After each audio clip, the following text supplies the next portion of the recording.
having a global vision is about. All of those things are tough to do, he said.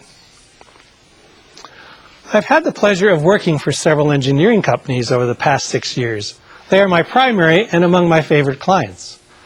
As such, I have traveled to their offices in Europe, Asia, the South Pacific, all of North America, and parts of Latin America.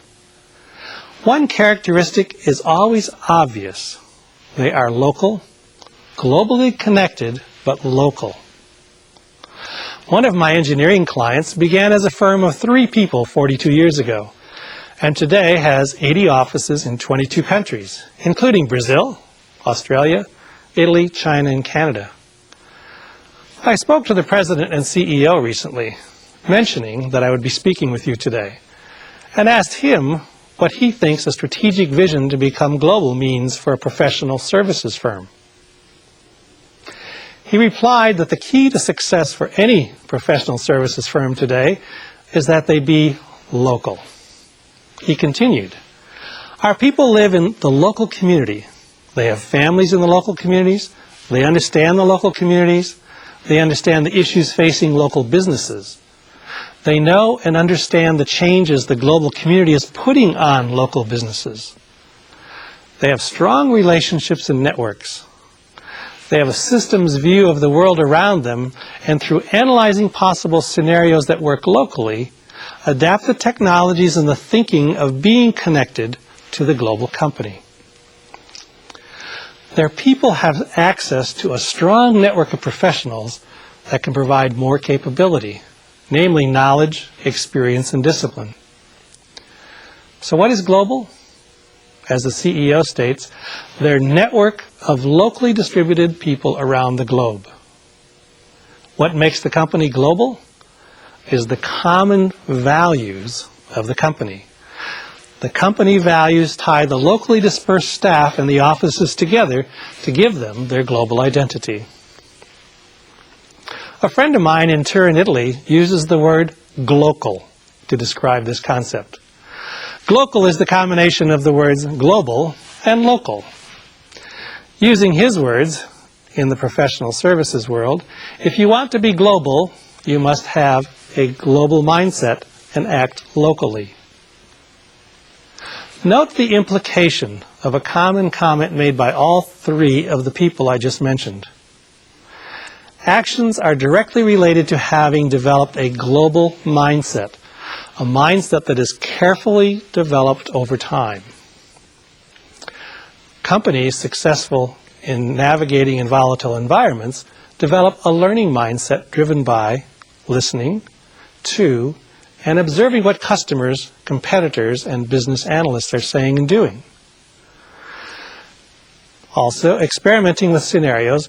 What happens if we transfer this thinking, this approach, this system, this process, etc., from here to there, or offer these to customers, or change a particular process, or remove self-imposed boundaries to our thinking. Next, auditing what has to be done, examining what has made us successful in the past, or why we have failed.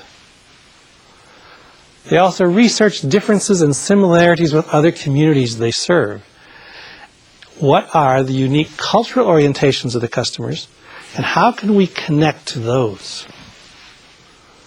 They have a broadening perspective by using intuition, looking out of one's current industry and markets, looking at the system, not just the parts, making connections not previously clear, recognizing or identifying patterns or key features of the environment provided by intuition, and drawing conscious inferences of those patterns using analytical skills. Global companies adapt. They do not adopt to local environments, the local communities, and local business requirements. They are willing to align themselves with local experts, explore varying approaches or scenarios to learn how they can best succeed. Those that rarely engage in working with their local communities or rarely explore different locally orchestrated scenarios rarely succeed in the long run. Leading global companies invest locally, and they want to ensure their investments are protected locally and ensuring that the local environments and communities are protected. In our next segment, we will look at leaders' mindsets and a process of change. Let's begin with the first question and answer session. We will try to answer as many questions as possible. Therefore, we ask that only one question be asked per phone call, and that these questions be as brief as possible. You may call the studio directly at the phone numbers or fax which appear on your screen. We remind you to make your phone calls at a distance from the monitor to avoid feedback. The first question is from La Habana, Cuba. Go ahead, please. Buenos días a todos los miembros de la red. Muy buenos días. Según el criterio del Dr. Hoffmann, Good morning. According to Dr. Hoffmann's expert opinion, how should we think in order to have an expert opinion in terms of global interests? How can we take into consideration locally? If we're thinking globally, does that mean that we have to sacrifice local success? Thanks. No, actually what it suggests is the opposite, that you actually have to be successful locally to enter the global environment. I'm not sure behind the question, one of the concerns I have is that if we think about developing a global mindset, the global mindset is really emerges from and is linked to the lessons learned from the domestic point of view, and you're doing it by opening how you think about things to a more broader perspective. And so they are definitely linked, and I would say that in terms of linking to experts, one of the good things about linking to local experts is that local experts generally are linked to experts around the world, and it becomes another avenue of communication and openness. Great. For next question, we go to Medellin, Colombia. Go ahead, please. Muchas gracias. Buenos días a todos. Teniendo en cuenta que el hombre es antes que nada un ser espiritual. If we take into consideration that man is a spirited human being and that it is really the human talent that defines the organization, what are the key influences that were mentioned? How can we relate this with the soul of the organization and with the spirit of the human being without taking into consideration religion, just the spirit? Well, one of the beauties of business is that it's made up of people, and the energy and the excitement of business and any organization actually is because of the human interface. And so it is the spirit of the people that drive things. Now, as we think about the spirit of people that are driving things, generally the behaviors are revolved around the values that people have developed over time, and it is the reflection of those values that comes out in their behavior set. So as we think about developing mindsets and what we believe to be important, what we believe to be true, the filters that we use to view the world, it's how we develop those values and then how we express those values through the behaviors that becomes important and becomes a representative of the spirit of the group. I would highly encourage you to continue to focus on the spirit and the human element, because that's where the success will lie locally and globally. Great, thank you. Next question comes from Tecamachalco, Puebla. Go ahead, please. Sí, muchas gracias. Buenos días. Nuestra pregunta es la siguiente. Our question is the following. What do you have to say about intelligent emotions or emotional intelligence? Is a good leader also a leader who acts on this?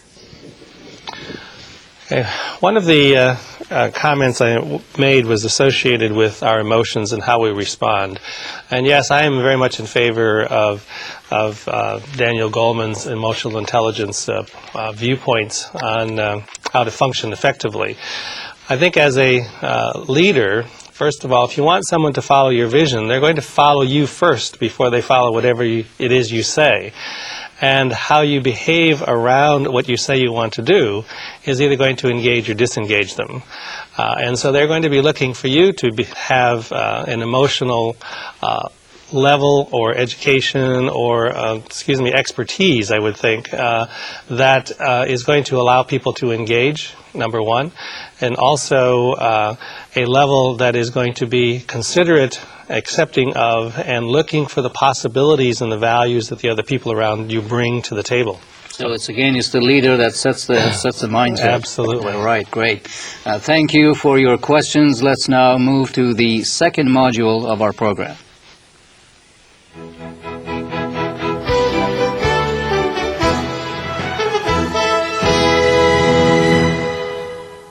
Recently, much of my work has been focused on teams of leaders, with the goal of developing their leadership effectiveness. As I was preparing for this presentation, I was struck by the list of characteristics the Training Organization Corporation, the company that specializes in training leaders to work in global companies, published for domestic and global mindsets. What struck me most was that the items listed under the domestic mindset are almost exactly the same as the characteristics one would generally find in the description of the mindset of a traditional manager. And the list of characteristics under the global mindset almost exactly matches those you would find in the description of an effective leader. Let's take a look at those two lists.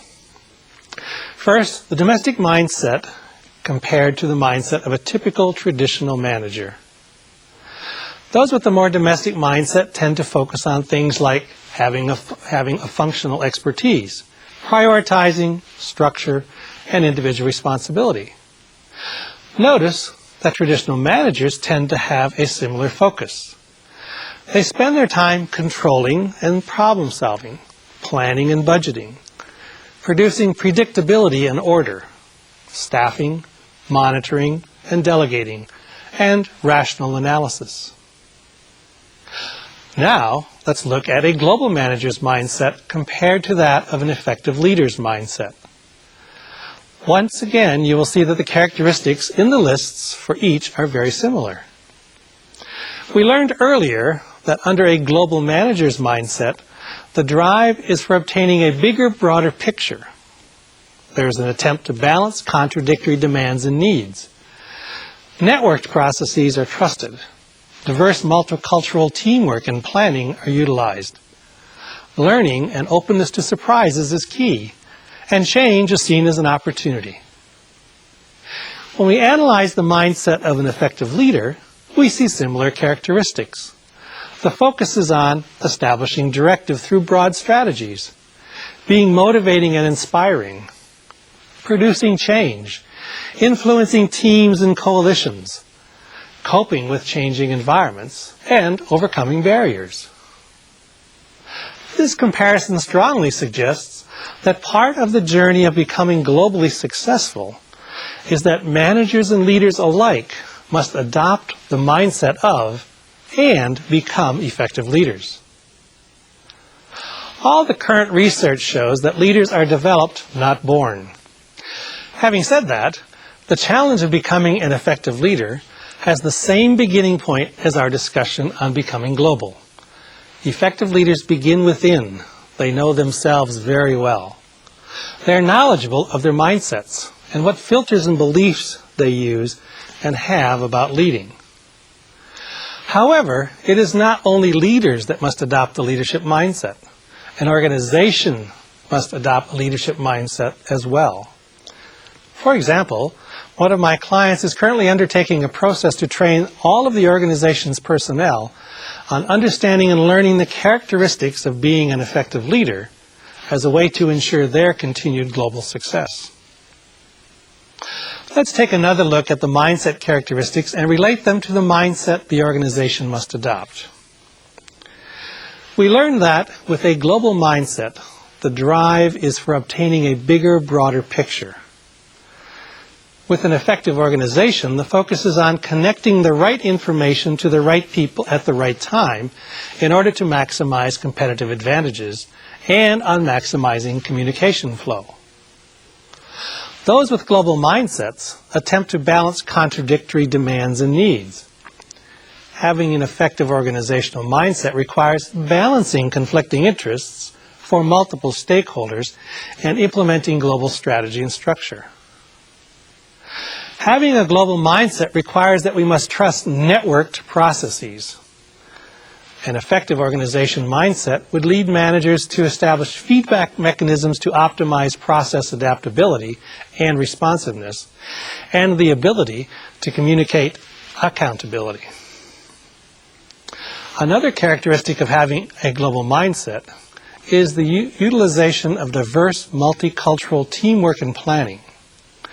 With an effective organization mindset, an entity would maximize cultural learning to build added value teamwork and promote constructive conflict while managing it within the cultural bounds. With a global mindset, change is seen as an opportunity. An effective organizational mindset would lead us to encourage change, promote innovation and creativity, and maintain cohesion and high performance. Finally, with a global mindset, learning and openness to surprises is key. With an effective organization mindset, an organization would promote the transfer of learning across the organization and actively pursue becoming a learning organization. As you can see, the characteristics of having a global mindset are very similar to the requirements for having an effective organization mindset. Let's now turn to the leaders of our organizations. Leaders are masters of context. They are keenly aware of the climate and cultural nuances that exist in the organizations in which they work and of the groups or people they lead. By understanding how people ascribe meaning to words and actions, they carefully manage how to articulate messages, and they are consistent in their actions. It is through mastering those characteristics that a leader will gather the information and insights to articulate and communicate a strategic vision that will be heard, understood, and supported in both quiet and volatile times. Like leaders, the entire organization needs to be keenly aware of the climate and the cultural nuances affecting the success of the entire organization. Connecting those nuances in order to enhance the capability of the entire team. Connecting those nuances to enhance the success in the communities the organizations serve, the role of intuition. The more you can master that, the closer you will be to becoming global. Adaptability to new situation, writes Terence Blake, and I quote, is characteristic of those organizations that are fundamentally flexible enough to be able to constantly reframe their fields of reference versus an affinity to view things, people, and cultures from an ethnocentric, inherent superiority of one's own group or culture viewpoint, unquote. An adaptable group rejects stereotypes. It recognizes valuable new skills of impact and influence when working in foreign cultures. An adaptable group constantly seeks explanations about what is going on in business and personal interactions. From this position, you can address business issues using scenario planning techniques that expert Dr. David Chaudron spoke about during one of the International Training Center's video conferences. Think like and become effective leaders, and have your organization think like and become an effective industry leader, adopting the mindset of global managers in your local businesses and communities. So let's assume you want to change your mindset and performance. This performance model provides a way of thinking about the steps you should consider. It applies to individuals and to organizations. It provides an approach that is used to address 4 key areas that you should consider whenever you might want to change from the current level of performance to a desired level of performance. The model begins with the current state. What is your current level of performance or your mindset? What is the organization's current level of performance? Then it asks, what desired state is your vision of the future? This vision should express what it looks like and feels like when you are there at the new level. If you are using the tool for scenario planning, you should articulate what the desired state looks and feels like with the selected parameters or defined circumstances. The key is to be specific. Next, the model asks you to consider your mindset. The most fundamental challenge in changing performance comes back to mindset, the intellectual and emotional lenses you use to interpret and view the world. Your mindset impacts how you think about your current performance, how you think about what it is you wish to change, how you think about what has to be done to change performance, your performance, and how you think about the new performance level that you're trying to achieve. Once again, becoming keenly self-aware is the first step. The same process applies at the organizational level. What is the current mindset is of the organization at all levels, not just the leadership level? The organization's mindset will drive how it responds to any given change. The second component of the model is knowledge and skills, two dimensions of the same component. It asks what new knowledge or information you or the organization must acquire to successfully move one level of performance to a new level, and the proficiency with which you can apply that knowledge or skill. There may be new knowledge or information you or the organization must learn to move from one level of performance to another. The knowledge or information may be additional to what you already know, or it may be obtained by applying current knowledge within the parameters of a new set of circumstances or a new application. The knowledge may be obtained by recognizing that some formerly acquired knowledge no longer applies. Frequently, when new knowledge is acquired, experience applying that learning reinforces modifying behavior. This can be true at both the personal and the organizational levels. The third component is architecture. Architecture includes all those personal processes, habits, structures, and systems, as well as those organizational processes and systems that have been designed, consciously or unconsciously, to more easily and consistently negotiate life or to get done what you wish to do. In the business setting, it is all the business processes, structures, and systems that are put in place. Any change in performance requires that those processes, habits, structures, and systems be assessed to determine if any need to be abandoned or modified, or if new ones must be created.